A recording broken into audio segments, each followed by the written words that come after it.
Good morning and welcome back to the Chaplain channel. My name is Natalie and I am the Chaplain. I'm so glad you joined us today. I would like to start today by reading a portion from God's Word from Psalm 72. This is a Psalm of Solomon, and he's writing about the Messiah, who is our Jesus. He says, in verse 12 through 14, "For he will deliver the needy when he cries, the poor also, and him who has no helper. He will spare the poor and needy, and he will save the souls of the needy.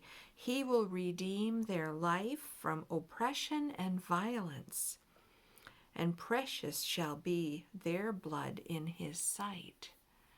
Our Jesus cares very, very much when we are being oppressed, when we are being abused. He cares very much, and he is there with us in it, and he saves us out of it. We've also been reading from an amazing book called Is It My Fault? It's amazing because, for a lot of reasons, but this book was very instrumental when I was ready to escape from abuse in 2014. So I'm on page 46. Excuse me.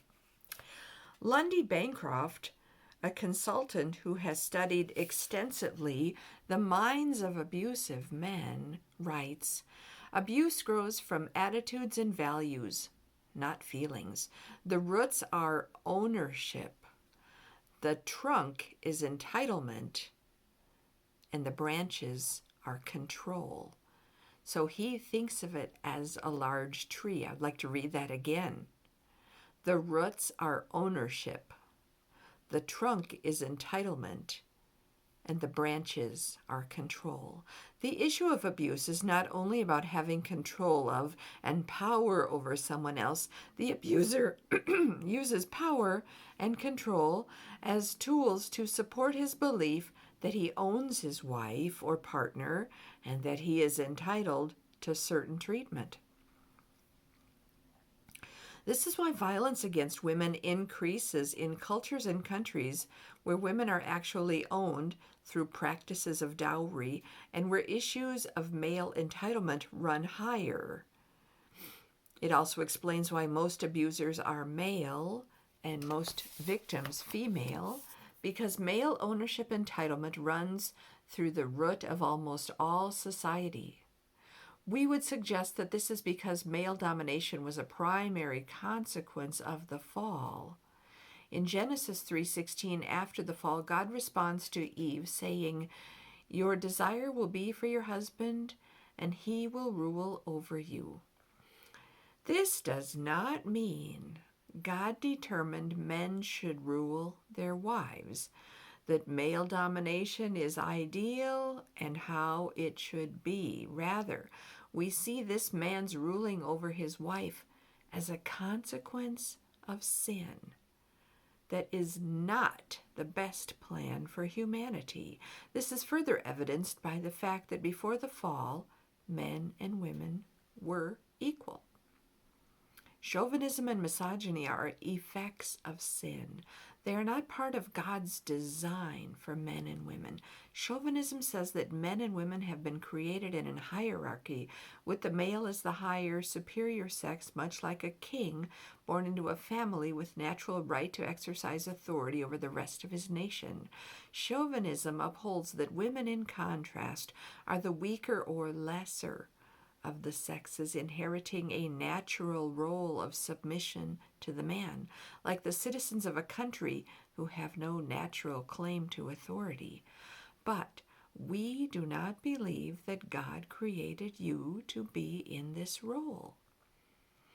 The practical implication of chauvinism is that in the family, the church, and in society at large, Women are not to exercise authority over men because it's believed that they are incapable of doing so by virtue of how they have been made. This is the assumption of male privilege, which is a term that refers generally to the special rights or status of granted to men but denied to women in a society on the basis of their gender. This position is very problematic because it's oppressive, and it can often tragically become the foundation of abuse.